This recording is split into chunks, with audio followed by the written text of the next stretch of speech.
We are hurtling toward the day when climate change could be irreversible. Rising sea levels already altering this nation's coast. China's capital is choking in its worst pollution of the year. 5% of species will become extinct. Sea levels rising, glaciers melting.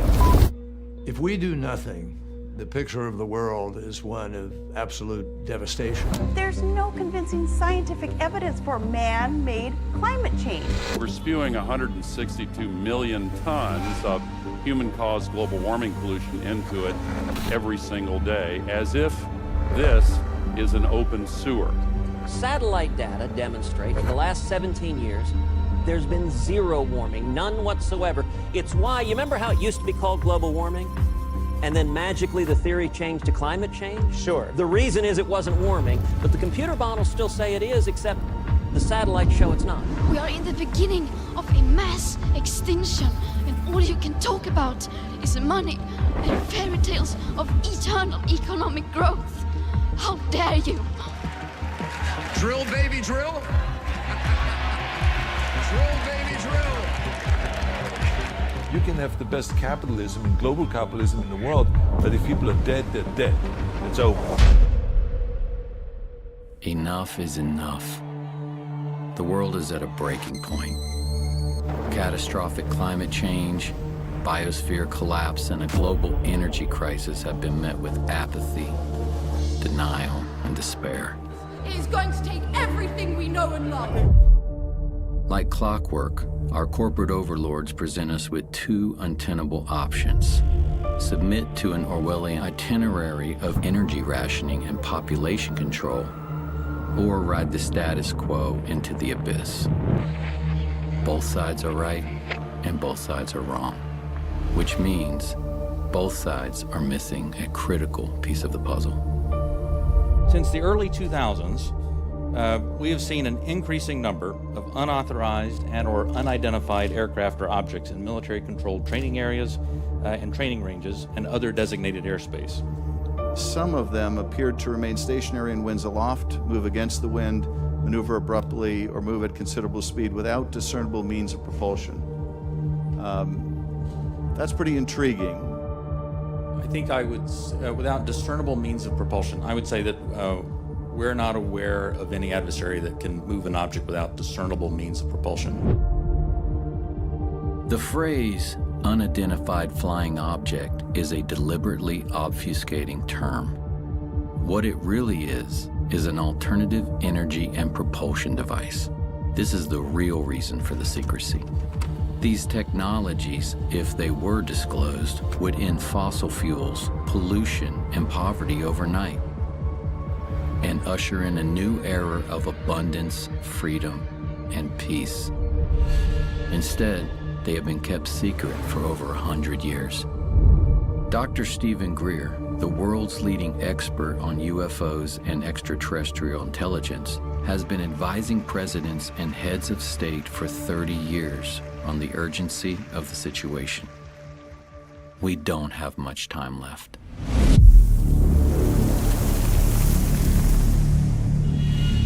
What is this lost century? This lost century is literally 100 years, more than that now, of technologies that have existed that have vanished. I mean, I was just recently in a meeting in Washington with the people who manage the black budget of the United States. They have no access to this material because between the late 1800s and now, the ingenious inventions and sciences that could have moved us off that extinction level path that we're on have all been ruthlessly suppressed, confiscated. And the only way that's going to change, it is not going to change in Washington. It is not going to change in a large corporation. Unlikely. It's going to change by us, the people doing it. So it's about us.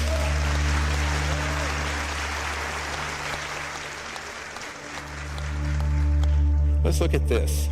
You know what this is? Hey, there's a fucking drone, bro. There's a whole fleet of them. Look on the ASA. My gosh. They're all going against the wind. The wind's 120 knots from the west. Look at that thing, dude. This is an alternative energy and propulsion device. These are things that have existed all the way back to the 60s. But the one that they call the Tic Tac here off the coast of San Diego, the white one, looked very much like this. These have been made by the Lockheed Skunk Works. And my favorite letter of all time, the head of the Lockheed Skunk Works, Ben Rich, look at the date on it, 1986. It was an answer to a letter someone wrote and says, are these UFOs man-made or extraterrestrial? He says, many of our man-made UFOs are really unfunded opportunities, meaning if it was released for public use, it'd be an enormous industry. Every meeting I go in Washington, I say, see that thing you guys are all talking about? That's Lockheed Skunk Works. They have left us behind, and everything we see out in our world today is absolutely a construct. It's an absolute construct. The internal combustion engines are obsolete. The nuclear power plants are obsolete. The coal fire plants are obsolete. We have the wind generators, those are obsolete. The solar power, it's all obsolete. If we could follow the gravity research that the contractors and research institutions have been doing, we could see that bright future as well. So a lot of people say, well, how is this thing moving? There's no fuel on board. There's no nuclear power plant. There's no jets and no rockets. Well, way back in the 40s, Dr. Casimir, he predicted, and later it was proven in the 50s, what's called the zero-point energy field. Zero-point energy, or what Nikola Tesla called radiant energy, is the most profound and transformative gift that the quantum world offers us. The seemingly empty vacuum of space is actually a roiling sea of virtual particles fluctuating in and out of existence, and all those fluctuations require energy. If we could tap into this energy source, we would unlock a virtually unlimited reservoir of clean, free energy. Extraterrestrial spacecraft are known to harness zero-point energy. The U.S. scientists is understanding what this was. It was an energy device that used zero-point energy. That's what they referred it to as zero-point energy. And it was connected in such a manner that this device could power, from a very small flashlight or a very small watch up to a city. And power was determined by what the demand on it was. The implications of free energy go far beyond bringing monthly electric bills to zero or running a car without gasoline. Most of the cost of making anything, from growing food to building a skyscraper, is the energy of pulling raw materials out of the ground, shipping, processing, shipping again, and so on. If the cost of energy goes to zero, the cost of agriculture and manufacturing becomes negligible. Other critical solutions, like water desalination to end drought or air purification, both of which are prohibitively expensive due to energy costs, would suddenly become viable in a free energy paradigm. A new world where humans live in perfect harmony with nature is possible within our lifetimes. But this would mean the end of oil, gas, and coal, as well as the centralized power grid and the global macroeconomic system, which will stop at nothing to protect the hundreds of trillions of dollars at stake. The consequences of keeping all this secret. We are in the process right now of doing something that I've termed planeticide, the deliberate killing of an entire planet with malice aforethought through greed and stupidity and power. All the damage we're going to see in a few minutes, totally avoidable. Every bit of it since the 1920s at least. And we can prove this. I'm afraid that the term planeticide is all too real. The ecocide doesn't really say it. We are in the process of destroying the biosphere, destroying a habitable world for certainly the majority of the animals on the planet. I'm an older guy. I won't be around to see the worst of this, but I have not just trepidation, but terror at what's going to be faced by my son's generation and the generations that come after him. When someone asks me how bad is the crisis, I kind of don't know where to begin. Because what does that even mean? Does it mean what is the threat to humanity? Have we reached some kind of tipping point? There are certain things that get under my skin or that especially alarm me. And one of them is the insect holocaust, for lack of a better word. The precipitous decline in the number of insects, the number of species, the total biomass of insects. A lot of studies put that decline at 80%. When I was a child, when we went on a long drive, especially in the summer, like we'd have to have the windshield wipers on from time to time to clear off the bug splatter. Like you just don't have that anymore. Insects are like the foundation of the terrestrial food chain. Like you can't have a thriving ecosystem without thriving insects. That this is the 6th great extinction that's happening on the planet, and it's 100% man-made, all of it. We have to all awaken, because of what's happened, I think we're like a frog being boiled slowly. And suddenly we're going to wake up and find out, it's too late. 150 species every day go extinct. Now, these aren't all animals, they're all kinds of species. The planet has been dying at human hands for a long time. A naturalist I like, J.B. McKinnon, he calls the world a 10% world as kind of a poetic expression of how much life has declined. So there's maybe 10% of the whales that there were 500 years ago, and the seabirds and the wetlands and the mangrove swamps, and the fish biomass. We don't even know what we have lost, although in some level we feel it. This is part of the despair, part of the alienation and the anguish that sensitive people feel. Ice caps are melting. The oceans are certainly going to rise. They could rise as much as 20 feet if we have the big ones melt. This is all the way back in 1958. And there was a full-page color ad in Life magazine. Everybody was reading Life magazine at the time. And it's by an oil company which was the predecessor of Exxon, which was called Humble. Each day, Humble supplies enough energy to melt 7 million tons of glacier. Here they're bragging about it in 1958. So this company gets rebranded as Exxon in the 1970s. And in July 1977, they have a meeting inside Exxon headquarters where their chief scientist, James Black, is showing slides that are warning that burning fossil fuels are going to eventually endanger all of humanity. They know this in 1977. Present thinking holds that man has a time window of 15 years before the need for hard decisions regarding changes in energy strategies might become critical. Well, those 15 years were up in the early 1990s. Look at this. How long ago was it recognized that this was a disaster? Senior scientist Exxon, 45 years ago. And actually it was known before then. This is insanity. This is a civilization gone mad. These companies have really not been held accountable. We've lived in a fossil fuel economy now for more than 100 years. And it's just been accelerating. The amount of wealth has been increasing. You have situations now where the head of ExxonMobil goes on to become the Secretary of State, Rex Tillerson under President Trump. And I'm an environmentalist. A lot of people don't understand that. I think I know more about the environment than most people.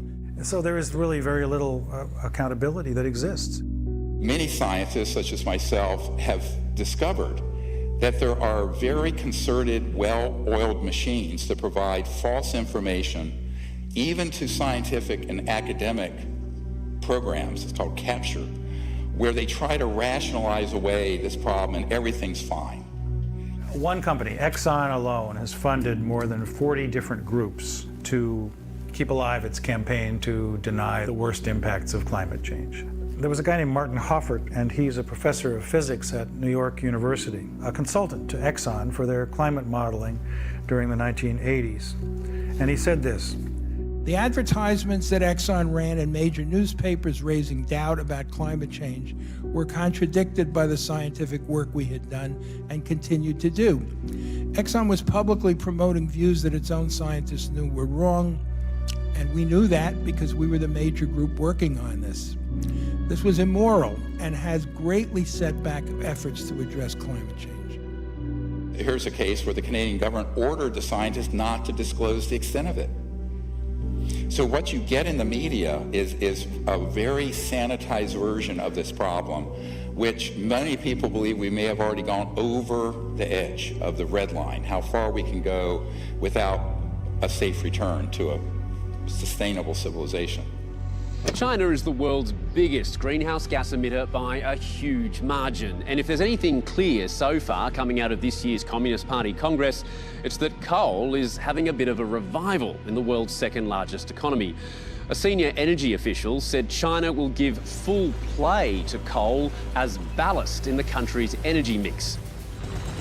Why are we digging stuff up out of the ground when we haven't needed to burn coal since about the 1920, 1930 time period? Here's your solar panels. I had to replace my solar panels with more, and they all end up in a landfill and they're toxic. You know, we're working in a paradigm, whether it be fossil fuels or what is being proposed as new energy, that isn't going to work. I'm certainly not opposed to renewable technologies, but you know, they are dependent on weather. They're dependent on how much wind there is in an area, or they're able to harness of the sun. And they cost an awful lot to bring up to speed. No environmentalist wants to see vast landscapes converted to biofuels, or pit mines to mine silver and cobalt and lithium, wind turbines that kill birds and mar the landscape. This isn't what we signed up for. But this is what happens when we abdicate our relational care for every place and ecosystem and being on Earth and transfer that onto yet another quantitative cost-benefit paradigm. And you have lithium fields. The amount of pollution from these lithium mining operations for lithium-ion batteries in your Tesla, not to mention they catch fire periodically. Now, fair enough, I'm an emergency and trauma doctor. Gasoline cars catch fire more. I can tell you some horror stories, which I'm sure you don't want to hear. And then we have this whole morass of how we're living, you know, on wires that we haven't needed. And so the entire system is set up to benefit a relatively small number of global oligarchs and financial interests that we absolutely have to say enough. They've had 150 years to do this. If we want to live among other life in the future and not in a concrete hellscape where we retreat into virtual worlds to compensate for the loss of what is alive, then we have to change our ways. And we have to start acting from our care for life. Most of you know that there are these nanoparticulate plastics that are in the entire food chain. They cause cancer, they disrupt hormones, they damage your brain. And why? Well, if we had quote-unquote free energy systems from what we're going to describe as zero-point energy field, you would never have to have anything wasted because you have 100% recycling because the cost of the energy would be zero. And then we have all these famines happening around the world because of the absolute social injustice of a system that is driven by greed and scarce resources. When, as Tesla pointed out, there's an infinite amount of energy to be tapped in what has now been quantified as the zero-point energy field. How do you tap it? Now, mainstream science says it can't be tapped. It's there theoretically. Not true. And you're going to find out how untrue that is. International Panel on Climate Change, which issues annual reports about the dire state of things that we're facing. It says in their latest report that over the next decade alone, between 32 million and 130-some million people are going to be driven into poverty because of the changing climate in their countries. 3 billion people, almost half the world's population, has no way to cook their food. They have no way to heat. But what they're doing, they have to survive, is cutting down the rainforest and cutting down the scrub and shrubs in the desert. And you have what's called desertification, where you have the growth of deserts going on exponentially. You can take maps from 40 years ago and now and just see the growth of this dead zone. Why? You have 3 billion people that don't even have, even if they had access to fossil fuels, they don't have access. This is how they're living. It's not only that 3 billion people don't have access to energy sources. It's also that their way of life is under constant assault by our own, primarily through the financial system that imposes debt through development loans and other mechanisms on most of the world, who then must, in order to meet the debt payments, must convert their environment into commodities and their time and energy into labor for the global marketplace. So if you don't include those kinds of issues, and you're only talking about let's bring more energy to the world so that we can raise them up to be like ourselves. Come on, it's not working. Being like ourselves is not working. Look at the depression, look at the suicide, look at the addiction, look at the obesity, look at the despair. This is not a fit destination to evangelize throughout the world. We need some humility here. The dire emergency in East Africa, the drought there exacerbating the hunger crisis. As many as 20 million people could be starving by the middle of this year, half of them children. I firmly believe there can be no peace on this planet without justice. And there can be no justice when half the population of the world is required to live in abject poverty. It's a direct result of the world's energy system. So I always liken this, we're living in this sort of the Truman Show. It's a perfect metaphor for the world we're living in now, where, the people who are saying we need more oil, gas, and coal until we get something to replace it, they're right. Look what's happening all over the world. On the other hand, the people say we can't just keep drill, baby, drill, and burning oil and gas and coal because we're destroying the biosphere. And they're right. Now, when both sides are right and both sides are wrong, someone's been had. We've been had by people who want to deceive us and think that we're actually having a legitimate debate about energy and the environment. We are not. We're all Jim Carrey living in this Truman Show of a construct. So everyone's saying, well, we don't have enough fossil fuels coming out, and the density of energy from solar and wind isn't enough, so let's build more of these. Well, then you're stuck with 1 million years of toxic, life-killing waste from nuclear reactors. Greenhouse gas emissions would only decrease, according to a recent study, by 4% if we double the amount of energy that we're getting from nuclear power by 2050. Well, that's not a very good statistic to think about. Most people think when nuclear power plant is running that you're somehow getting energy from the atom directly. No. What you're doing is splitting the atom, as it were, creating a lot of heat that boils water, heats water. It turns a steam engine like a choo-choo train in 1849 coming out to the gold rush in California. That's all a nuclear power plant is, except you're stuck with 1 million years of waste.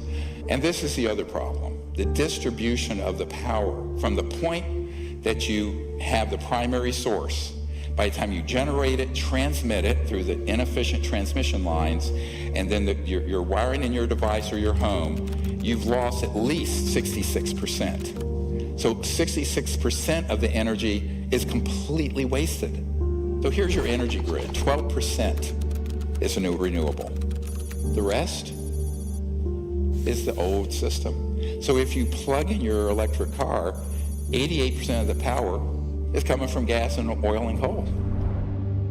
The entire world is running on an energy paradigm of scarcity, meaning that there's never more energy than we generate, and we lose that energy as we move it around and deploy it in different ways.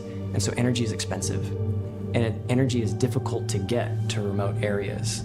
And that energy is important because it's inputs in growing food, and it's inputs in manufacturing, and it's inputs in the economy, and it's inputs in all of these things that make people's lives better and that solve the problems that desperately need to be solved on the planet right now. Over-unity is a very simple idea. It's that you're getting more energy out of something than you're putting into it. And according to mainstream science, that's impossible. What free energy devices suggest is that there is a limitless supply of usable energy that's always coming into reality, and that we're not living in a universe of fundamental scarcity. So over unity is more than just a breakthrough that's going to live its life in a technical paper. It's not that. It's really the ability of humans to liberate themselves. Yes, there is a history, a long history of over unity systems. For example, Nikola Tesla had one. Basically, his big magnifying transformer that he had on Long Island was such an over unity system. He got the entire Earth itself in resonance. Everything going on is feeding energy into the Earth starts to feed energy into that wave that he created. So he gets a lot more energy in his resonant wave fed from outside, from the environment in the interior of the Earth. His idea was you could then put in a tap on it anywhere else on the world and extract it free. And of course, J.P. Morgan's take on that was, that's foolish, you can't put a meter on it. So that actually doomed much of Tesla's career at that point when Morgan found out that Tesla, was going to produce the energy freely. But I love this quote. If you want to find the secrets of the universe, think in terms of energy, frequency, and vibration. Now, the reason he said that is that when you use what's called a very high voltage system, you can tap in to what Professor Casimir called the 0-point energy field. Some people call it the quantum vacuum. Other people, like Professor Dirac, modestly called it the Dirac Sea. And we just tested a device last month in the Arizona desert, you'll see in a moment, that is based on that. Nobody is really trying to get, for example, over unity, more energy out of something than you put in, because it's assumed that that is impossible. Well, that might be impossible, but only if you don't really understand the fabric of reality itself. They just can't believe it, especially engineers, because I know how we were taught, right? There is no vacuum energy. You're just a kook when you think so, right?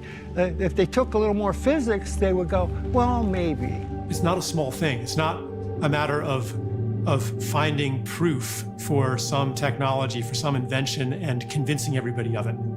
You can't convince somebody of something that so totally contradicts their basic assumptions about the universe. But what if there's a pool of energy available to us that we didn't even think was possible because we're operating on these 100-plus-year-old assumptions? We can't find this excess energy simply because no one's looking for it. So-called empty space isn't really empty at all. It's actually full of energy. So instead of being like kind of a quiet, empty lake, it's more like the froth at the base of a waterfall or something. But when you go to look at the numbers, you find out that there's enough energy in the volume of a coffee cup to say, evaporate all the world's oceans if you could get it all of it. And here we have a car from 1921 running without a plug. Now look at this old car.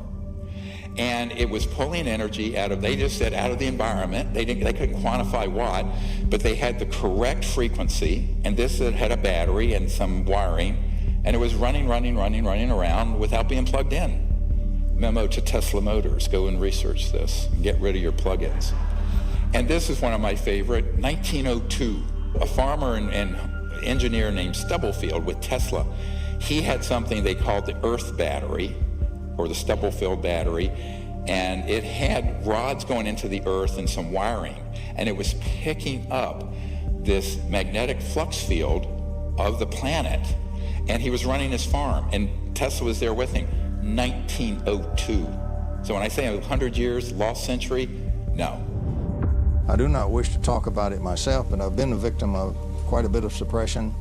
So has any other legitimate researcher in this area. The government is protecting the industry, the oil industry, because they're in bed together. Tremendous amounts of contributions for politicians come from these huge companies, and these huge companies have been covering up for years what we're doing to the planet. Today, we don't have so much big kingdoms. We have cartels. We have a whole set of cartels in an area, interlocking corporations, and behind this, we have a few people who are quite wealthy and who own most things. Any time we have a very powerful cartel or set of people that control a lot of things, that resists any means of changing its inflow of control and its inflow of funds and money and its power. You know, everybody's trying to be the big monkey. It's really as simple as that. Here we have all the methods. Some of these are common sense, but every one of these are ones I have encountered and investigated personally with geniuses, engineering geniuses and physics geniuses, but strategically impaired inventors. Black shelving. So someone comes along, they offer you $20 million for your device, it's a corporation, they put it on a shelf. Boom. National security orders. We're going to show you one from a man we just met with. Patent seizures. Financial entanglements from investors because they're doing their whole business and legal strategy wrong. Legal entanglements where they end up in court. Threats to the individuals. I had a guy under contract building one. All you had to do is have some thugs come in and say, you, your wife, you're dead, you stop this. And he stopped. And then scientific fraud. The more powerful the agency, the more powerful the group, the more powerful the cartel, the more they will resort not only to legal means, but to extra legal means to suppress their competition. For example, the greatest espionage in the world is industrial espionage between one corporation and another right here in America. They're the ones that hire all the spies and the spooky equipment and everything like that by far more than the intel agents do. And it's not one cartel, so there are many, many groups in energy, and each of those has become very powerful in its own area, and each one does not wish to see simple little electrical taps pulling out enormous energy from the vacuum. They would much rather see you burning a lot more oil and so forth. So there's something nefarious afoot. It kind of makes sense from, right, I'm threatening an oil monopoly and things like that. I said pretty early on, the problem is suppression. It wasn't really, how do I make a free energy machine? It's, how do I not get suppressed? Because what's the point? If you make it, you're just going to get clobbered. And then you have a really big one, media corruption. Where why doesn't everyone in the world know these things have existed? Because, as you'll see in a little bit, the media at a certain high level have operatives from the intelligence community who kill stories on demand. And then the worst, of course, wet works. It's not totally mafia type stuff. It's not like, you just flat get shot. There's some of that. The typical threat's threat to the family, right? It's a typical mafia, right? It's not, just watch The Godfather, see how they work, right? There's an interesting record of people that have come up with new alternatives to the oil and gas industry who have met untimely demises. I don't know if you'd say that's true in terms of Nikola Tesla specifically, but he was hit by a taxi cab back in the early 1930s and didn't die immediately, but then died alone in a hospital room a few years later. When they found out that Tesla had passed away in the Hotel New Yorker, they came in, they had the manager of the hotel open the safe, and they took all of Tesla's papers. So here you have an actual FBI document, and the Department of Defense is demanding they turn over what they seized in 1943. Now, this used to be an urban myth. Oh, well, he had these secret inventions and papers, and the government stole it. No, it's right here. That technology and what was in those boxes, what was written in those papers, we do not know, and we may not ever know. So they go in, the FBI takes it, and here the Department of Defense years later is saying, we want all those papers that you confiscated in 1943 upon Nikola Tesla's death. And then you have just flat out patent confiscation through national security orders. Look at this. This is 12 years ago. 5,135 inventions seized under national security orders. In 1971 list includes patents for solar photovoltaic that were subject to restriction because they were more than 20% efficient. The most efficient solar panel you can get right now in 2022 is 22.8%. These were way past that in, how many years is that? 51 years ago. Okay, we're not talking about an extraterrestrial spacecraft or anti-gravity or gravity control. We're talking about just a super efficient solar panel. Those are confiscated. This is one of my favorite statements of this report. One may fairly ask if disclosure of such technologies could really have been detrimental to the national security or whether the opposite would be closer to the truth. Yeah, we hear the words vital interests of national security. Well, what we're really talking about there, in terms of Iraq, for example, in the early 2000s, which was all trumped up. There were no weapons of mass destruction. That's what was being touted by the media, Sir Judith Miller at the New York Times and others, to justify what we were doing to get rid of Saddam Hussein. But in fact, the only national security implication of that was the oil industries, what they get from it. But again, what does national security mean here? Oil, gas, petrodollar, Goldman Sachs, JP Morgan Chase. That's the national security in the abused, corrupt system. It's a policy that the military seems to feel is necessary for national security. However, at this point, we often wonder, 50 years after World War II and the Cold War, whether such sequestering is necessary, especially when fossil fuels are a major cause of global warming. So here we have a man. He was fired, Dr. Tom Vallone, he's a PhD physicist. He was a patent examiner, and he saw these amazing technologies being confiscated. This is not a conspiracy theory. And he blew the whistle, they fired him. You know, because he saw things that would save the planet. Now, this is way back in the 80s or 90s. Patent sequestering, which is actually called secretizing, public needs to know at least that every major military agency has a representative at the Patent Office. Patent Office in its current approach is it's actually breaking the law. It's trying to make happy the physicists who are with American Physical Society to keep them in power with their ideas, you might say, and withhold from public use good inventions that could solve our problems, like the energy crisis. Boeing had just finished some work on some propulsion system. Boeing had done it for the Air Force, and they finished the job. And then they applied to their customer at the Air Force for permission to use it on Boeing's commercial airlines, and they were denied. An example of the ongoing suppression of things that seem to be innocuous and a slight improvement in technology. So, you know, T. Henry Moray had a device, no input energy once he got it set up, output 50 kilowatts. He had multiple assassination attempts and finally was bankrupted in his lab. This was the 1930s. There is absolutely no question that T. Henry Moray had a system that produced about 50 kilowatts out of a 55-pound box. There's all kinds of skullduggery that happened there. The Russians even tried to kidnap him at one time. It reads like a James Bond movie, but it's real. It really happened, and it really happened here in the United States. Here's a friend of mine. He was a Wright-Patterson Project Blue Book guy, but when he retired, he built a device that you could put on the air intake of a car. This is in the 80s, where you would get anywhere from 20 to 40-some% more range, miles per gallon, on conventional. I treat air, and out of air, I make it more than just providing oxygen for the combustion process. There are combustion-stimulating molecules and radicals generated in this process. Thunderstorm in a bottle. He had his lab vandalized, everything stolen, bomb threats, etc. This is a colonel who put his entire life savings into something in the 80s that would have been a game changer.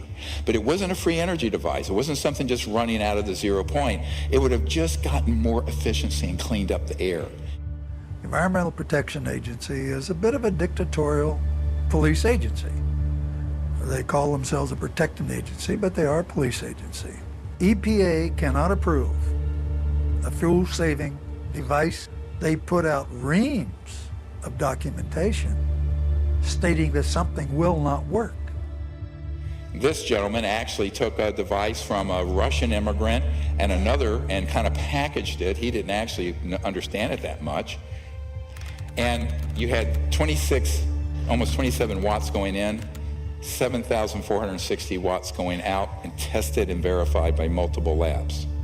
Gray started developing this idea 8 years ago. For the past year and a half, he's been trying to get someone in the U.S. government interested. So far, he's had little luck. Gray says he's been getting the same reaction he got 30 years ago when he first proposed his theory. Get this guy out of here, he is crazy. But Gray says it's paranoia. The scientific community isn't willing to accept teachings opposite all previous learning. And the military aerospace industry is afraid to admit decades and billions of dollars worth of research have been wasted. Now, unfortunately, This disappeared because he actually took the ideas from some geniuses and was trying to make a lot of money. And so his became, I'm calling this crazy inventor syndrome. It's not very nice, but I mean, it's kind of crazy. And here's why it's crazy. They think I have the best thing since sliced bread, and the world's going to be the path to my door. And they don't realize they're going to have corrupt interests from the national security state, corporations, and all kinds of other people stop them. So they think they're going to do a normal investment and normal venture capital and patent it, or keep the secret sauce of how it works away from everyone. And in every single case for 100 plus years, they've taken that knowledge to their grave. You've seen The Paranoid Inventor, plenty of stories on those guys. It's my precious.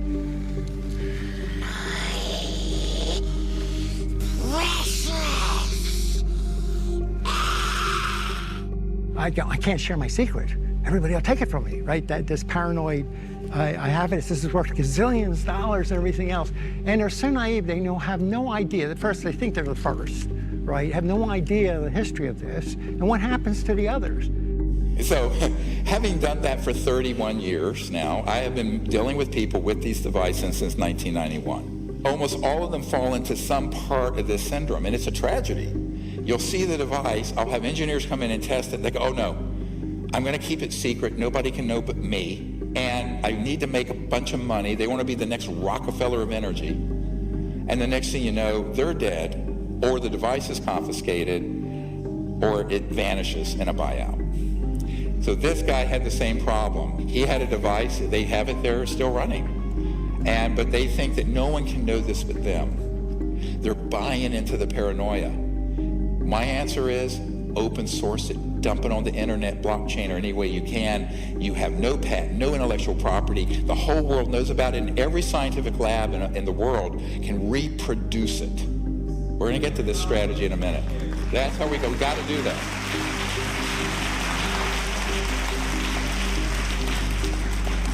Because the very definition of insanity is doing the same thing over and over and expecting a different result. That's attributed to Einstein. But how true is that here?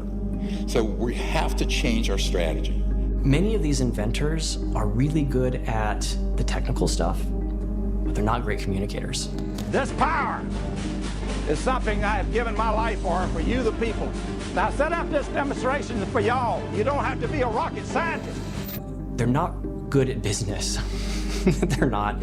Like, God can make technical geniuses and he can make business savvy people, but rarely do the two come together in one person. This story is fascinating because he had a tiny, you know what 17 watts is? Like a 20 watt light bulb. It was putting out 200 watts, 10 to 15 times more output than input. And this is in the 80s, this is 40 years ago. I was not convinced probably on the first 3 times that I saw the device and saw it tested that indeed it put out more energy than it took in. I am convinced now. I was a little bit prejudiced, and like all people that come up with devices like this, you think they're wrong, and so you go down to prove them wrong if you're that interested. And I was not able to prove him wrong, nor were the people that I was with able to prove him wrong. And here's what happened. He kept the whole thing so secret. It was going through a patenting process, but even the patent application left out a lot of the secret sauce. Most of these inventors do this. Fatal mistake. And what happened is that it was all covered up, that he actually was taken to court. Patent office said, even though he had proof that it worked from multiple very esteemed scientists, patent examiners, that proved that the thing actually did as he said it did, and he got nowhere. He took this to his grave. Look at this video that you're going to see in a moment. Mr. Newman has been fighting for a patent for years. Many, therefore, considered it ironic when a federal judge appointed the former head of the patent office, William Schuyler, to decide if Newman's device did or did not work. Mr. Schuyler, who is also considered to be an expert on electrical engineering, didn't take long to make his decision. In a report of the special master, Mr. Schuyler states, evidence before the court is overwhelming that Newman has built and tested a prototype of his invention in which the output energy exceeds the external input energy. Therefore, there is no contradictory factual evidence. For the layman, that means the machine works. The expert then goes on to say, the Patent Office finding that such a machine is impossible is clearly erroneous. Mr. Schuyler also found that the Patent Office intentionally did not consider the formalities of Mr. Newman's application for a patent. Why wouldn't you go along, again, with a master that's former head of the Patent Office, who has credentials that the judge called outstanding? Why wouldn't you go along with the man that you recommended in granting a patent? You ask mean questions, don't you? I think you'd have to address that question to our present commissioner. Are you acting on his orders? You might say that, yes. There you go. Operability or utility is a rejection that virtually none of the patent examiners, and there's almost 5,000 of us, were allowed to use in any of our applications. The supervisor particularly always said that, oh, that's something only if you're dealing with energy inventions. So what we find is that throughout the Patent Office, that rejection for something that we personally would feel would not be operable was not a judgment we were allowed to make, except if we're in that security department that deals with energy and propulsion types of inventions. Here we have a brilliant device, again, almost 40 years ago. Look at the input and output. Test it over and over again. 0.3 milliwatts. Output, 223,000 watts. That's 22.4 kilowatts. That's plenty to run your car, your Tesla motor. Now, continuously output, if needed on demand. So this little thing that looks like a cigarette pack, when he died, under mysterious, they said a heart attack, it's all kinds of evidence he was killed. This is real, usable power. It's stable. It is not transient. It is not noise. And it is not any other kind of spurious effect. This is a real effect. It's all coming from that little tiny box sitting behind the 500 watts of power. Behind the lamps, that little box is putting out all of that power, well over 500 watts, and yet it is receiving less than 1/3 of a milliwatt of input power. This is April the 30th, 1987, at about 10:30 p.m. in the home of Mr. Sparky Sweet, the inventor of the very first vacuum triode. This is a most historical occasion. I was altered when I saw it because my view was that you could be anywhere then in the universe. You could be in a cave, you could be anywhere, and you had energy. This was overwhelming to think that I could have energy and the whole world could have energy. That all of a sudden we were on an equality economically. We didn't have to worry about the energy sources. The rest of that power is coming out of the surging energy of the vacuum. And this little box that you see right here, solid state, no moving parts, is the vacuum triode that's doing this very practical and historical work. He was shot at once with a silenced rifle from about 300 yards. The only thing saved his life was he was an old guy and very feeble. He was stumbling as he coming up the steps and he fell down. He just flat fell down on the steps, caught his foot and fell right forward. And as his head went forward, the bullet went right by where his head was. And of course, the assassin was never found. This guy called me up. He said, we really need your help. And I said, the only way you're going to do this is that you disclose it, all of it, open source it, get it out there. I will see that we get it out to the entire scientific community. He says, no, no, no. It's Gollum, my precious, my precious, my precious. And I said, dude, you're going to take this to your grave. He took it to his grave. Yep, it's gone. This very distraught lady, who's Sparky's wife, she's saying Sparky's dead. And that she said 2 strange men, she called them strange men, showed up at about 5 o'clock the night before And they stayed for a little while, and then they left. And Sparky, an hour or two later, having a cup of coffee and just killed over onto the floor, called the ambulance, and she was 75 years old. They would not let her in the ambulance. And the ambulance then called her back about 20 minutes later and said, "We don't think he's going to make it." And that was the end of that until the next morning when she called my sister-in-law and talked to her and said, "There are men here that said they're FBI, and they got black vans, and they're taking all this equipment. What should I do?"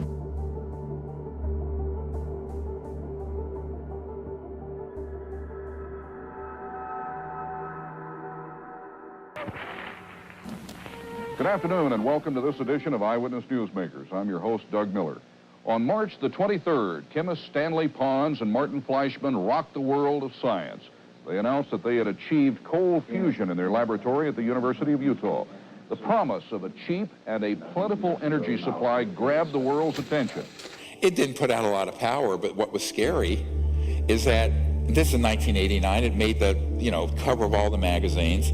The way they took that avenue of discovery out of the scientific world is that there were people who were paid, who were corrupted through scientific fraud at MIT. Next slide.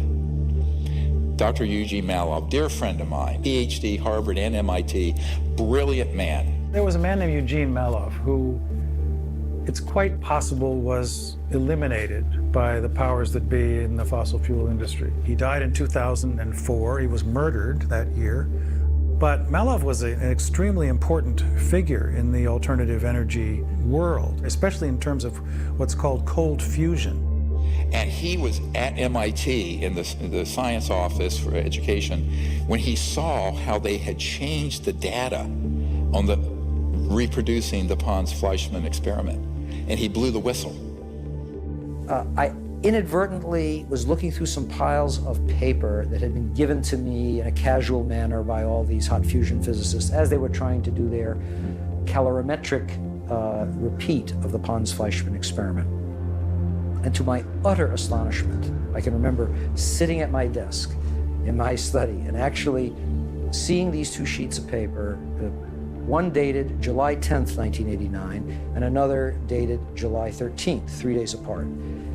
The difference between July 10th and 13th was dramatic, and I was stunned. I couldn't believe what I was seeing. It looked like monkey business to me at the time, and it has turned out to be exactly that. It was a lower echelon person in the Plasma Fusion Center at MIT, one of the 16 authors of a scientific paper done under Department of Energy contract that had altered data. And that data is scientific fraud, as far as I'm concerned, and many other people are concerned. And it was, it was hell on wheels. Finally get someone who brings him a 0-point device, solid state, no moving parts. And I said, Gene, we need to get this out to the public very quickly. Oh no, they want to keep it secret. I begged him and I begged him and I begged him and I begged him. He was beaten to death when he was over at his parents' home and was killed, murdered. Made to look like some thugs. They were thugs, but it wasn't a random murder. And the device vanished with him. Good friend of mine, dear friend. What we really had was a threat to the scientific establishment. The threat of it even being implied as real and having monies, shall we say, being diverted from their favored programs, and that was a threat. No question, there was an actual threat of that happening.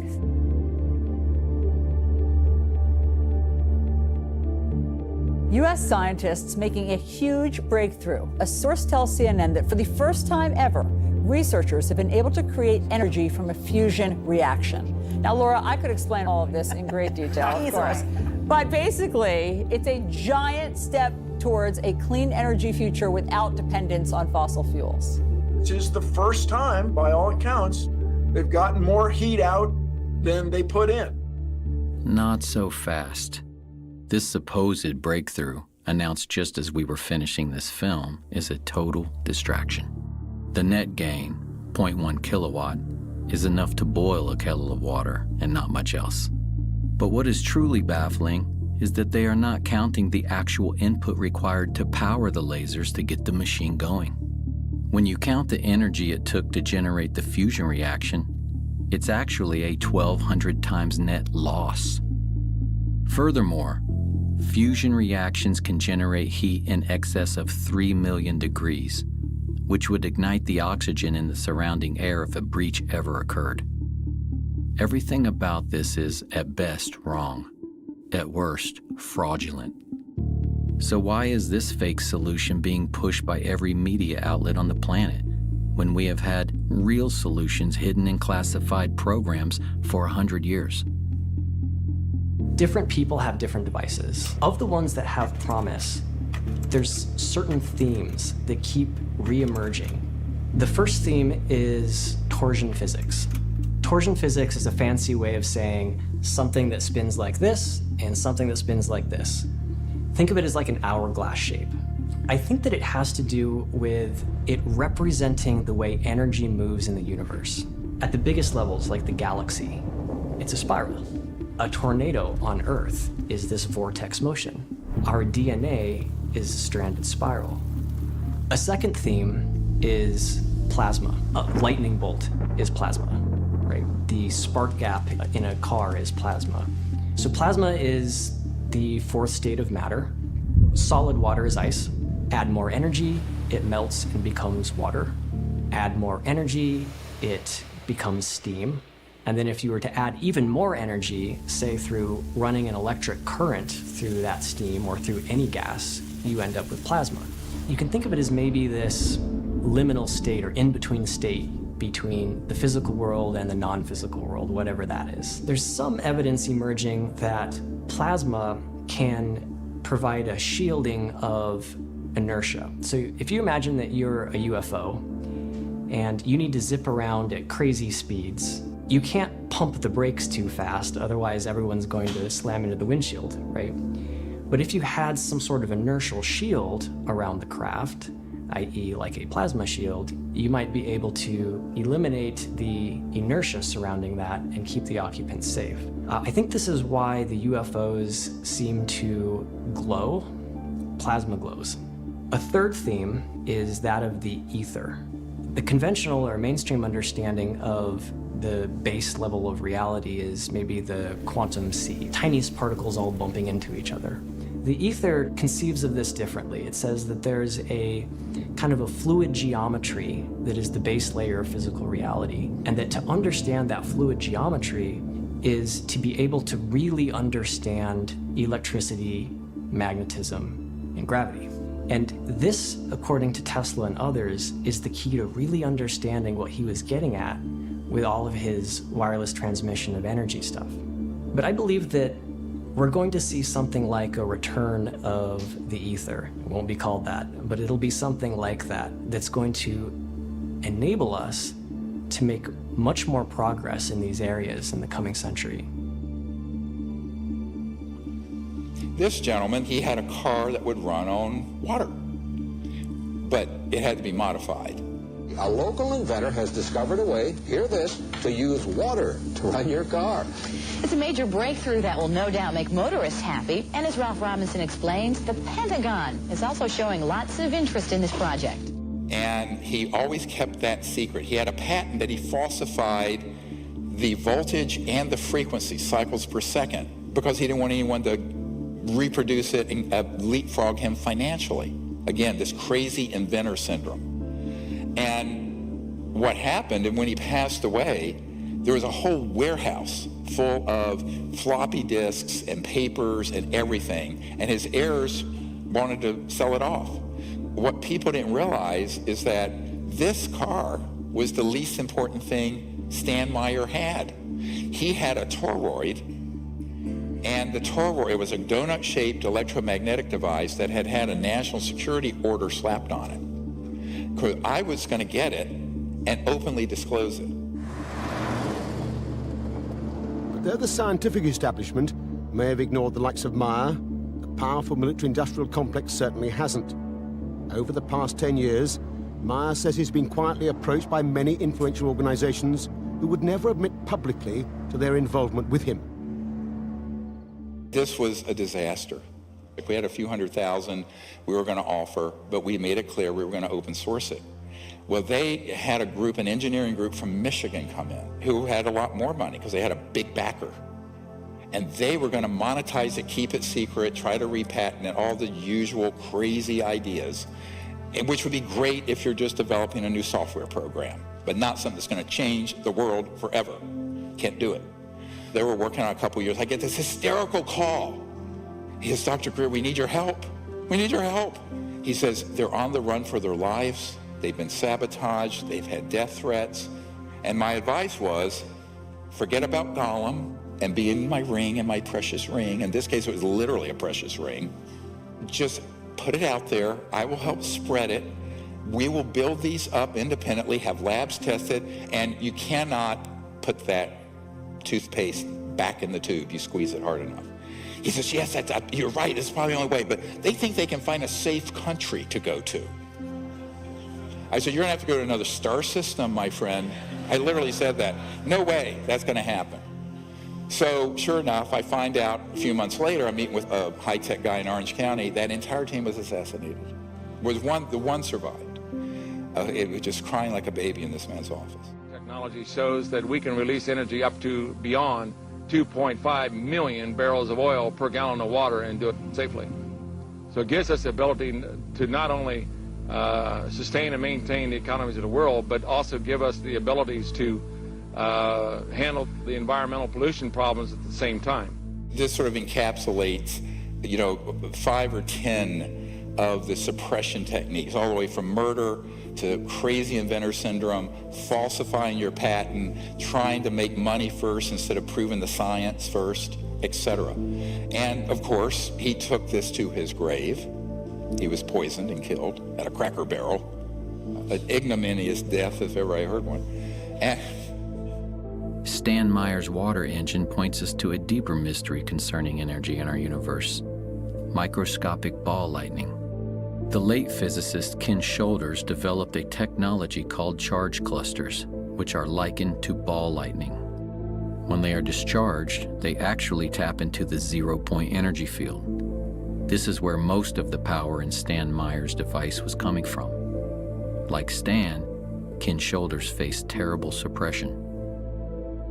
And so I met with this CEO, and he says, yes, they approved a $5 million grant from DOE so we could develop this further, because one of the effects it had that they were really pursuing was putting low-level, initially, radioactive waste in these charge clusters, and it would cause isotopes that were non-radioactive to be created.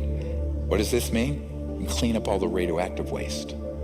However, the phenomenon, the reason it was doing it was that it was actually activating, as it were, this baseline energy field that's at the fabric of space and time. And that's what they didn't want out. So in the rarest of events, that grant was published, and these vicious people who want to keep all this stuff secret went into the Secretary of Energy's office and said, pull that grant. And they pulled it. Another technology to harness the power of ball lightning is being developed by a team of engineers in Florida.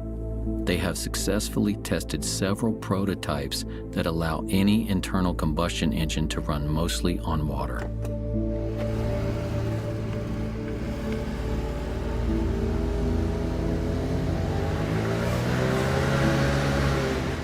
It's a little quicker, huh? This is a phenomenal system, patented, but it runs internal combustion engines on water with a little bit of gasoline in it so you don't have to modify the engine. It won't rust. What this means is, with Stan Meyer, you really had to have a different kind of engine and spark plug and all that. This conventional spark plug engine, all of it, because it has enough of the lubricant oil in it that it won't just freeze up the engine. And this is really what he's doing. Stan Meyer, this device, and many of the others, Ken Shoulders charge clusters, they're creating these small microscopic ball lightnings that when they discharge are tapping into that zero-point energy field and creating the motive force. Boom! That's why the concussion from the thunderclap is so huge. There's a huge amount of energy, and it's actually sourced from the vacuum energy. All the dots connected. This is what's happening, right? So we need to make the thunderclap engine. Many times breakthroughs are made because the inventor or the scientist was inspired by looking at nature. The same systems and the same mechanisms that exist in nature that you can see can also exist in the devices that you build.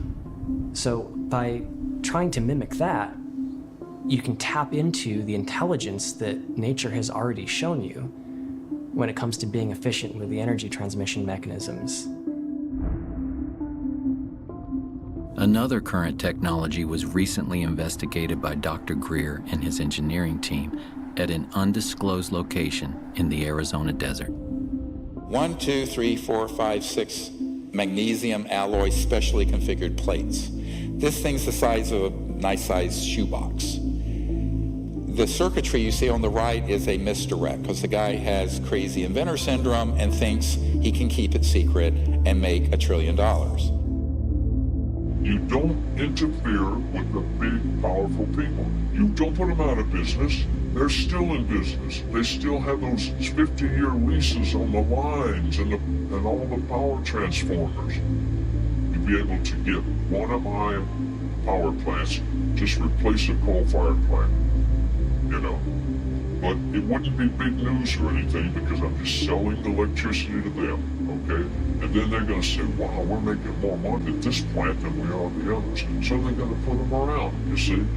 They're not going to let me in. They're going to fight me tooth and nail. But I'm going to be very sneaky about it. This thing, for 3 years, had been sitting in this, near a chicken coop in his backyard out in the desert, putting out 3 kilowatts of power continuously, and we cranked it up to 5 kilowatts. No input power. And it's running off the magnetic flux of the space around it that he can tune to any place on the earth so it's correct, and boom. This thing, solid state, no moving parts. We just saw this. But he's a textbook case of making every wrong decision. Tried to patent it. Well, you'll see in a moment what happened. He ended up getting put in prison for a week. He has had sabotage, death threats, murder of people around him. I spent 8 days in that jail. When I went before the court, the judge said, come here, Doug. He says, read this. You sign it, you go home. You don't sign it, you go to jail. And all it was is I will not ever in my lifetime, ever, through me or anyone else, if anybody else was manufacturing these, I'll go to jail. And here's the secrecy order he was slapped with. But look at the date. 1984. It's almost 40 years ago. So, you know, doing the same thing, patent office, people think this is a myth. No, here's a secrecy order.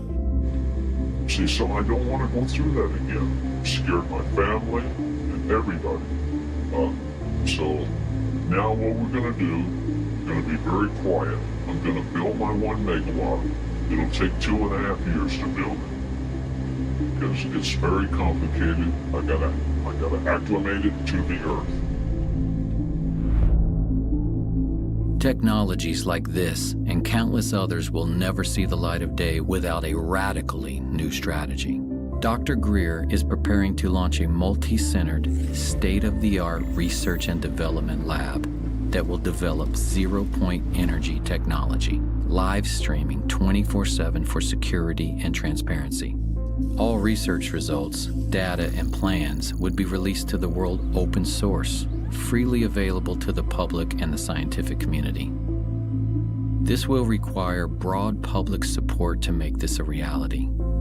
With this strategy, zero-point energy is achievable, but it is only half of what has been suppressed. Now we get into the really cool stuff. Look at the dates. 1919, Kapowski-Frost experiment, where they actually had high-frequency systems where things levitated, defying gravity. And then T. Townsend Brown, and he had very high voltage systems, electrogravitic they call it, where high voltage would cause this lift effect and would actually create, if you will, a bubble, an electromagnetic field that would allow an object to move at enormous speeds and free of the forces of gravity, what's called gravity control. An Office of Naval Research report on T. Townsend Brown's electrogravity device includes a transcript of a conversation between Major General V.E. Bertrandius and Lieutenant General H.A. Craig.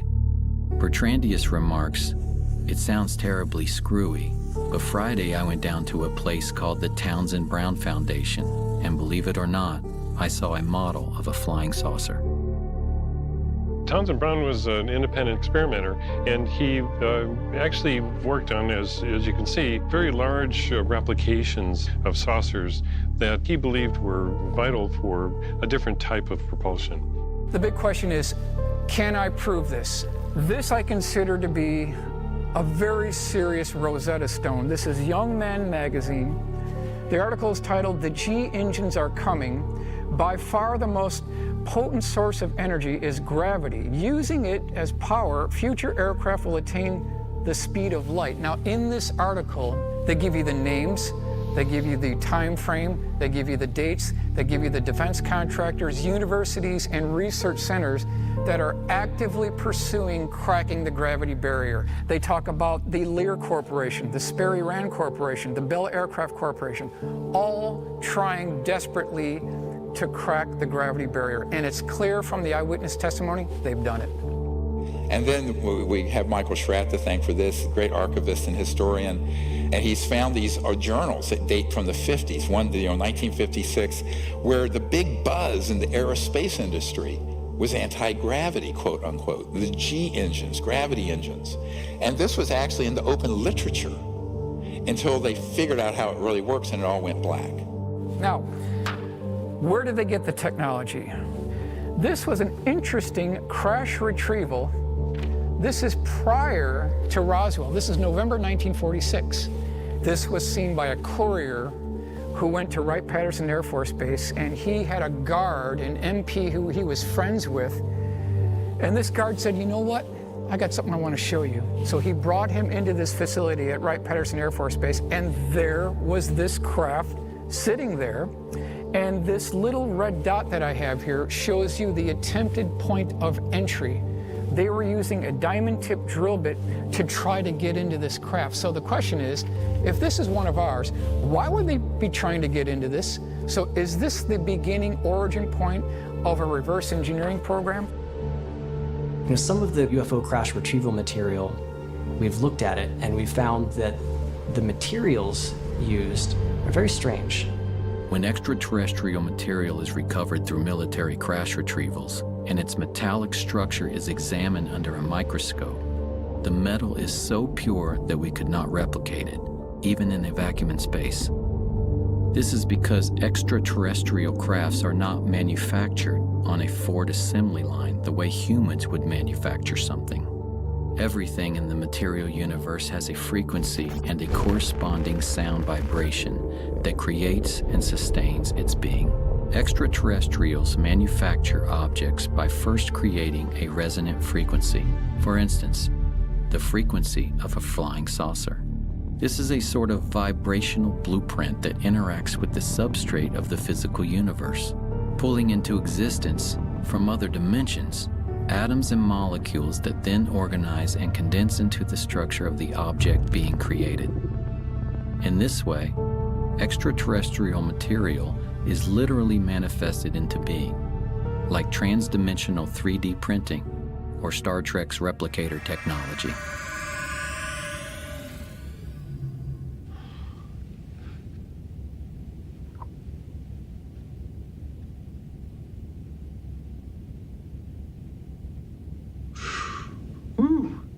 Moving on to 1963. This is a Marine. He was called from Cherry Point, North Carolina, to an undisclosed location, and his job was to guard something there. And when he got to this facility, they opened up these doors, and he saw propped up on scaffolding this 40-foot diameter dish-shaped craft that looked like a fat hamburger.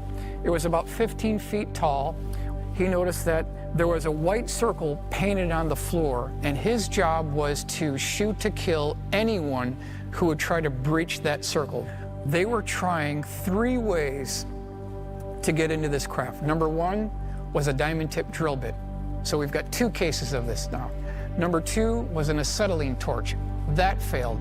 And then the final attempt was bringing in 2 18-wheeler tractor-trailer lowboy trucks that had these very high-voltage generating devices, and they were using a laser to get into this craft. In a previously unreleased interview with aerospace designer Brad Sorensen, Sorensen describes a secret air show that took place at Norton Air Force Base on November 12th of 1988, a classified military exhibit in which so-called alien reproduction vehicles were unveiled.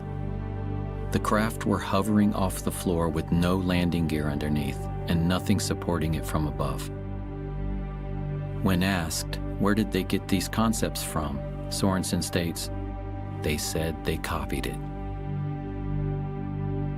By the way, these went all through the solar system. The components, Mercury era, 1959 to 1960s, early 60s. So these were operational. When did we master gravity control, where these were being functionally built by classified projects here on Earth, not extraterrestrial? October 1954. So here we are, riding on the surface of the roads in cars belching out garbage and pollution. When I say a lost century, it really is. They were already working on these programs as early as 1948. During the Clinton administration, they were spending $100 million a day on black budget programs. The big question is, has this been integrated into the aerospace industry? And if we look at what the witnesses are reporting, they're reporting similar things across time, across dates, locations. Now this is March 23rd, 1966. This is Temple, Oklahoma. Primary eyewitness name is Eddie Laxon. He was an electrical engineer. He was working at Sheppard Air Force Base, so he's commuting to work. It's about 5:06 in the morning, and I want to stress that this is not my case. This is an actual United States Air Force Project Blue Book case, and it can be verified through Project Blue Book. So he's going to work in the morning, and all of a sudden, something is blocking the road in front of him. And he notices something that looks all the world like a tipped-over bowling pin. It's about 75 feet across. On the starboard side of the craft that you see here, there was an air stair cutout door and a man. I want to stress this was a man. This is not an alien. He was wearing 2-piece green military fatigues. He had a baseball cap with the bill turned up, and he was shining a flashlight near the bottom of the steps. Above this air stair door, there was an interesting stinger or spire that tapered back and swept back to the end of the vehicle, and at the end of this spire, there was about an 8-inch diameter sphere. And that's interesting because I keep getting reports from the eyewitnesses of spheres and balls and protrusions and prongs sticking out of these UFOs. And if you look at what the eyewitnesses are describing to us, and you look and examine high voltage electrical equipment, it's a match. I believe I can make a case that the components that people are seeing on these UFOs are off-the-shelf high voltage electrical components. When this gentleman, who was this military green fatigue gentleman, when he noticed that he was being watched by Eddie Laxon, he scurried up this ladder, he slammed this door shut, and then there was a high-pitched drilling noise. This craft levitated off the ground and then took off like a spark on a grinding wheel and made no sonic boom whatsoever. This is back in 1966. Rockets are obsolete. Solid rockets are obsolete. Jets are obsolete.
So how can all this be true and we're still flying jets? This Elon Musk tweeted this out.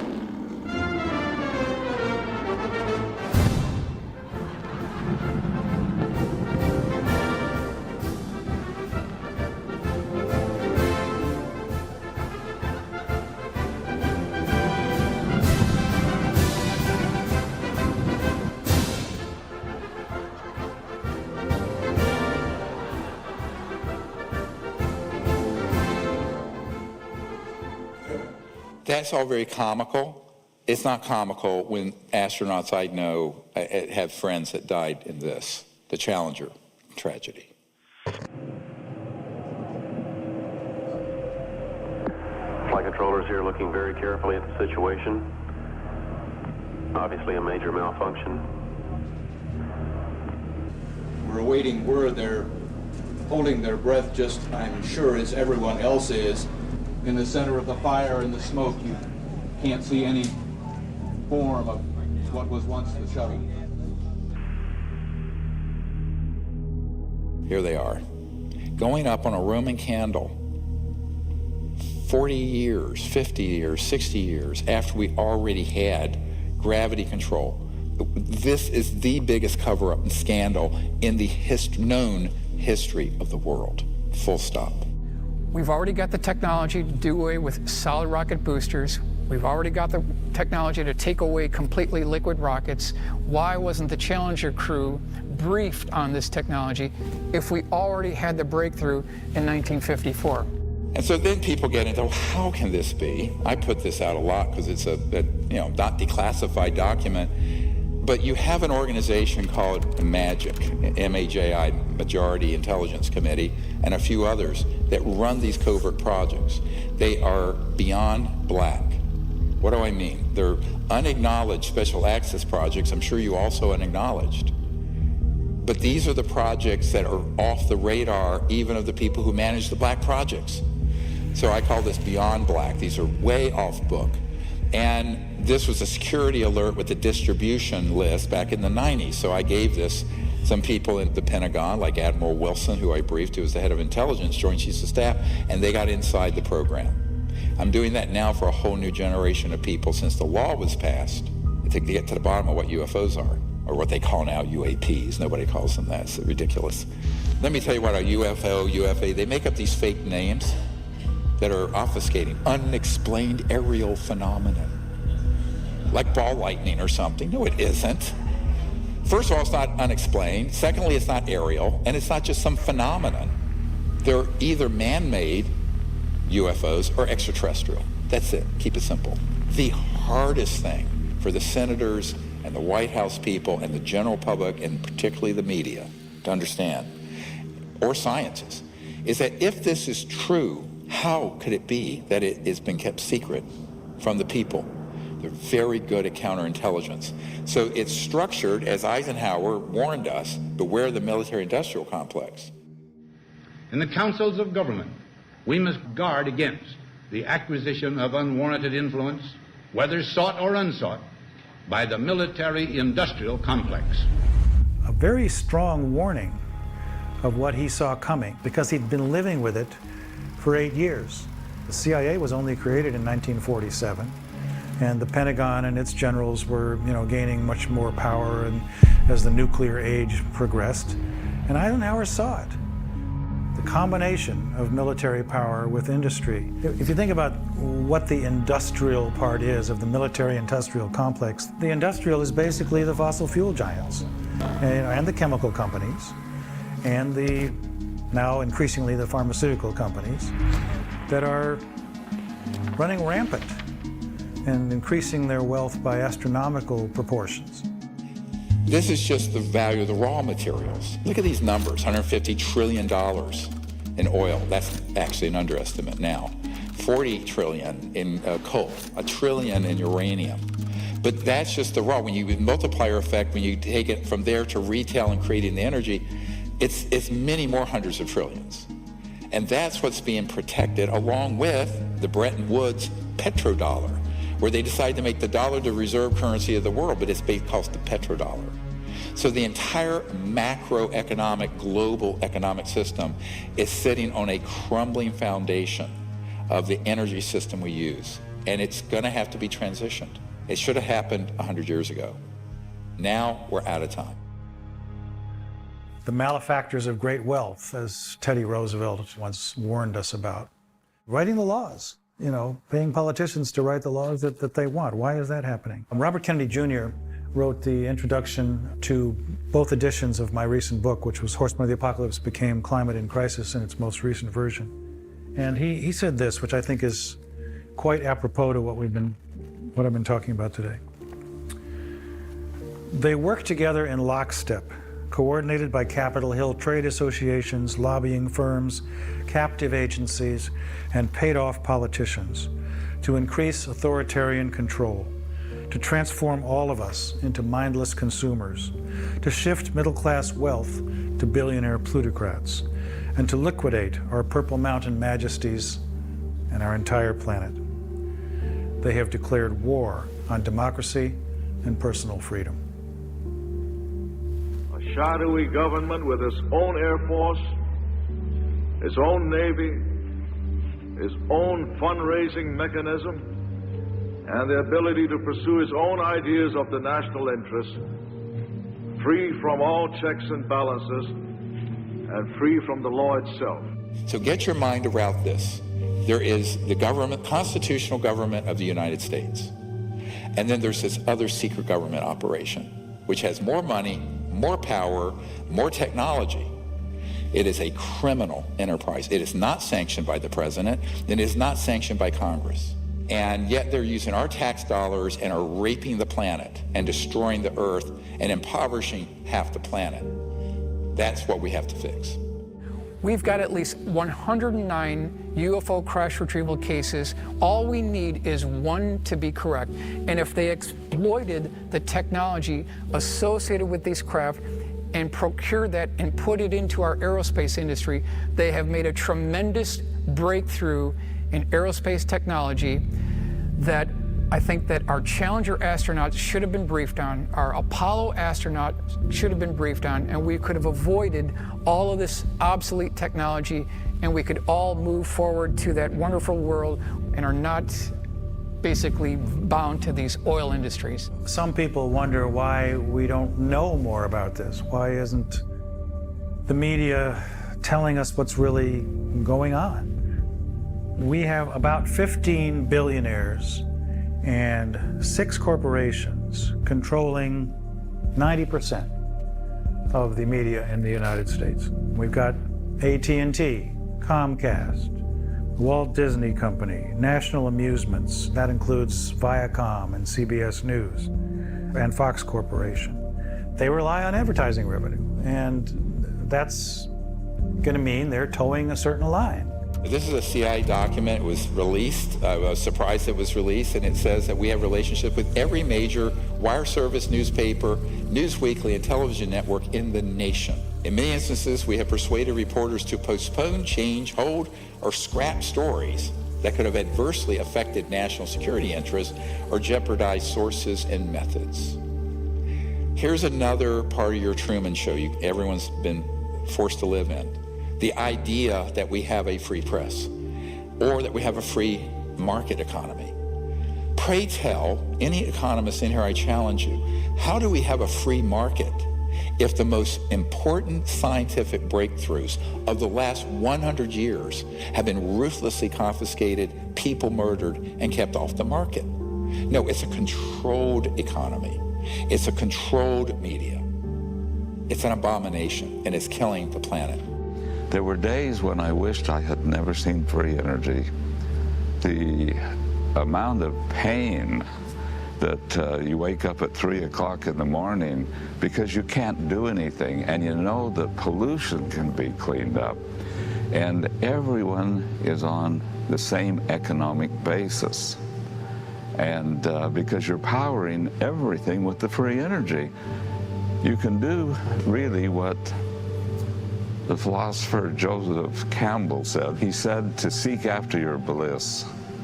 And I think that free energy does it. And so what do we do? Well, the current paradigm we just went through, the new would be unlimited abundance, no poverty in 20 years. There would be no poverty on Earth in 20 years with these technologies. Universal peace, because you're not fighting over everything now. And Earth in harmony with humanity and the biosphere restored. It's important to realize that the technology that is required to heal Earth already exists and has existed for a long time. That the problem is not fundamentally technological. If we came into coherence around the goal of healing Earth, we could do it in 5 years because the capacity of life to heal is just incredible. But we're just in the way of it all the time. I mean, even look what happens if you stop paving over a parking lot. In 5 years, cracks appear, weeds are growing out of it. In 15 years, you see chunks of pavement here and there, and trees are growing. In 50 years, you don't even know a parking lot was ever there. In order to maintain Earth in a state of ugliness and unlife requires constant effort, because the power of life to live is so strong. That's what life wants to do, it wants to live. We only make 100 million cars a year.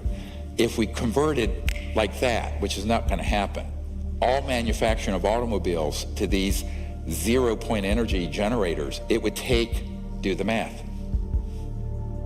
15 years. We barely have 15 years left. The date I've been given, 2035 to 2040, and we're done. The scale of the transition is almost unthinkable. There are an estimated 14 million kilometers of paved roads across the Earth. There are many millions more of power lines comprising the so-called smart grid. A real smart grid would be no grid at all. We need a compassionate transition. Instead of displacing millions of workers who support today's energy infrastructure, we must enlist them in the radical transformation of our world that lies before us. You've all heard of the Hopi prophecy, probably. There are two lines on the Hopi prophecy. Right now, our entire planet is on the line, the upper line that terminates. We're an extinction level event trajectory. That's the path we're on. There's another line in the Hopi prophecies, and that's one that we have to jump onto that goes on and on forever. That's our choice. We, the people, have to choose it. It is not going to be done for you like a Ouija board in Washington or at Wall Street. We're going to have to unite and do this ourselves. You can imagine a civilization that has figured out the over-unity question as being one in which the centralization of power, and therefore the centralization of the inputs necessary for the growth of civilization, becomes more decentralized. So rather than these power stations that are clustered around big cities, you can have energy generation mechanisms in every home. And this is why it's a new world, because it's the power to the people. And what it means, it's literally not just electric power and energy, but actual political power. And in the industrial era, from the 1800s to now, it's gotten more and more concentrated. This is going to return the power to every village and every person. Even the deserts shall bloom, as it says in the Bible. And in Africa and around the world, they're going to leapfrog past where we are with all this electricity and wiring and power lines and power plants like they did telephones. They went straight to cell.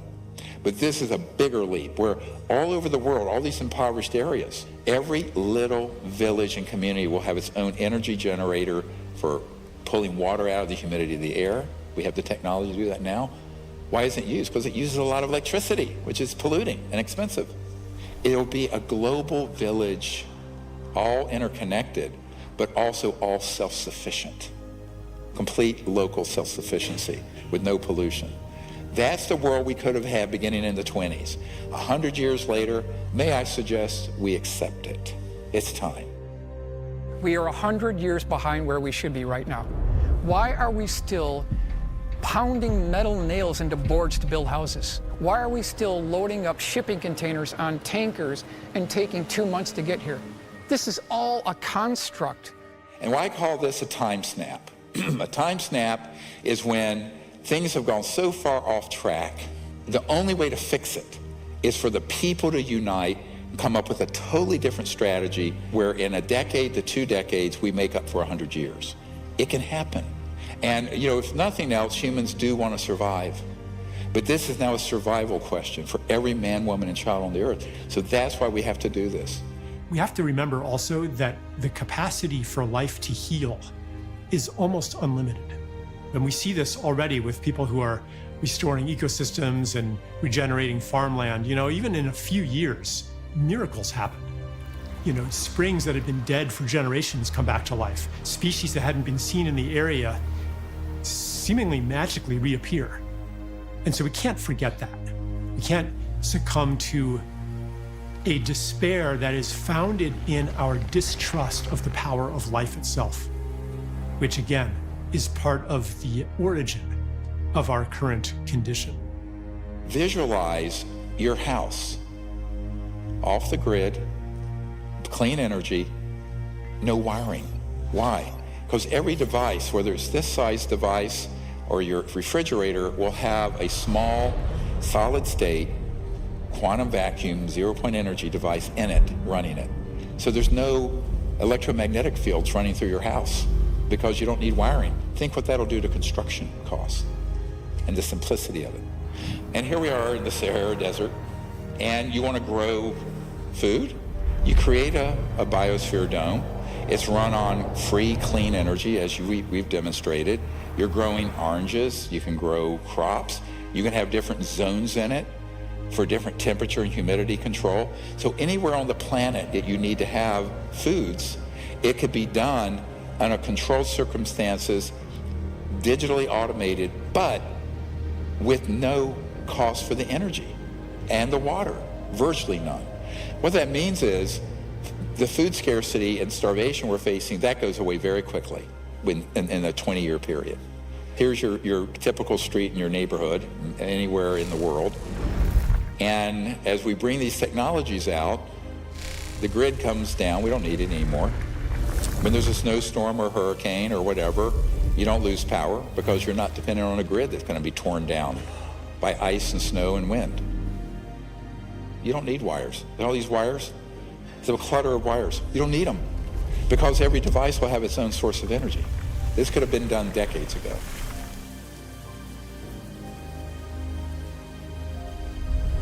As we bring these out, all these freeways will be replaced. All the lines and power lines will go away. We can float above the surface. And in every city in the world, we're going to see this transformation, every village in the world. And then we have these cities, you know, eventually where you're just floating, there are guided pathways, you know, the ground is pristine, and then we're going out into space. So everyone remember where our destiny is. Our destiny is not just Earth, it's the whole cosmos. How is that going to be possible? The only way we're allowed to go outside our solar system is if we become a peaceful civilization. Otherwise, it's locked down. You know, we are considered a planet that is dangerous and armed. Each one of us is very invested in the world as it is. We've built careers, relationships, and goals based on a world that doesn't include ETs and anti-gravity and free energy and healing devices and all this cool, abundant stuff. And so we need to understand and really know if we are ready for that investment to be disrupted. So one of the most powerful things that any of us can do is to look in our own hearts, imagine the world that could be, and ask ourselves, are we ready for that? If the answer is yes, then hold that readiness in your heart in all the excitement that it's due. If the answer is no, if there are some lingering doubts or fears or concerns, then go into that. Follow that. That's an important thread that you can follow back to something inside of you that needs attention. It's that obstacle that may be keeping us from living in this new world. At Rendlesham Forest in the Air Force Base in 1980, a roughly pyramid-shaped craft landed. You've all heard this account probably, but I'll recount it for you, and the part that's classified you don't know. There were these kind of luminous beings that literally teleported, floated outside this black pyramid and communicated with these Air Force officers. And the ET said, we are your descendants who have become interstellar, but we are from 500,000 years in the future. And we are now here. They basically materialized, time traveled to 1980 because this was a covert nuclear weapons facility that, if that had been disclosed, could have triggered World War III. And saying, you've got to stop doing this. If you stay on this path, we, your children's children's children's children, 20,000 years into the future, we won't exist. That was 42 years ago. So they have been warning these civilizations from other star systems. Some of them are our descendants, not all, but some are. The key thing to remember here is that the fact that that happened is a message of great hope. It means that there is a chance, a good chance, if we reach into our higher consciousness and we go forward with a strategy that isn't based on materialism and greed. This is a massive undertaking, my friends, but I'm convinced we can do it, but we have to completely rethink how we live, how we act, and the whole business model of what we're doing. And if we do that, here's the world we're going to have. We will be remembered as the generation that pulled ourselves off the extinction line of the Hopi prophecy and moved on to the one that goes on forever.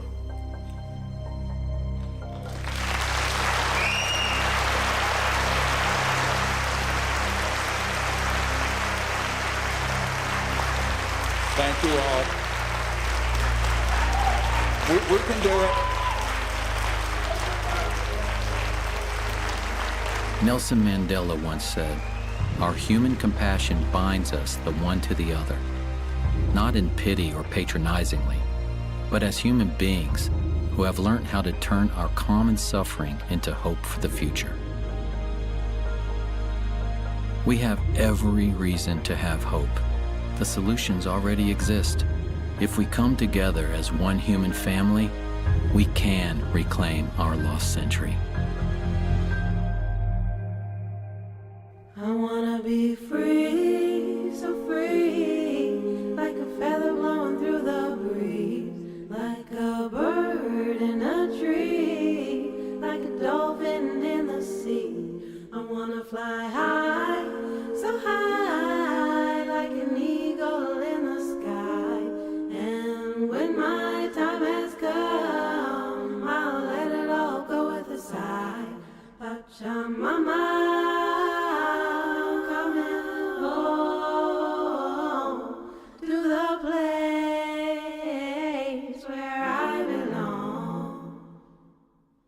Pachamama, coming home to the place where I belong. I wanna be free, be me, be the only being that I see, not to rise and not to fall, be at one with love and all. There is no high, no low, except inside, open up your heart and be just who you are. Pachamama, coming home to the place where I belong. Pachamama.